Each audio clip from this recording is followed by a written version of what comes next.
আরে কোথায় ছিলি তুই এতদিন ধরে? আবে শালা তোকে কতবার বলবো আমার মাথায় কখনো মারবি না, আমার মাথা ব্যথা করে।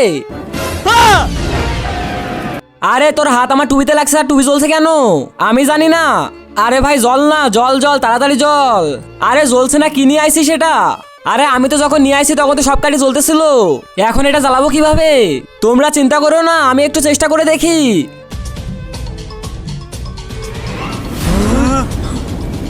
আরে আমি যা কিছু ধরছি সবকিছু জ্বলে যাচ্ছে। আরে ভাই এখন তো আগুন ধরানোর জন্য আমাদের কোনো গ্যাস লাইটের প্রয়োজন নেই। হ্যাঁ তুই ঠিকই বলছিস। সর, তুই আজ থেকে কখনো আমাকে টাচ করবি না। আরে আমি যা কিছু ধরছি সবকিছু তো আগুন ধরে যাচ্ছে, এখন আমার তো জীবন নষ্ট হয়ে যাবে।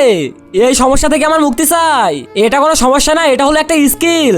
এইরকম স্কিল সবাই পায় না, তোমরা দুইজনই পাইছো। ও যাকে ধরে সে বরফ হয়ে যায় আর তুই যাকে ধরে সে আগুন হয়ে যায়। কিন্তু ও শক্তিকে ভুল কাজে ব্যবহার করেছে আর সবাইকে বরফ বানিয়ে দিয়েছে। আর ওই লোকগুলোকে সবাইকে তুই বাঁচাতে পারবি?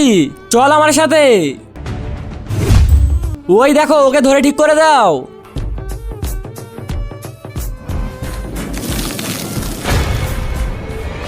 ঠিক করে দিছি আমি, এখন ওই মেয়েকে ধরে ঠিক করো। আরে আমি ঠিক হয়ে গেছি।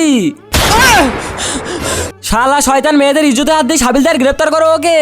তার আগে তোমার যদি জীবনে একবার হলেও হজ করার ইচ্ছা থাকে তাহলে ভিডিওতে লাইক করে চ্যানেল সাবস্ক্রাইব করে দিবে আর কমেন্টে অবশ্যই লিখে যাবে কার কার ইচ্ছা আছে।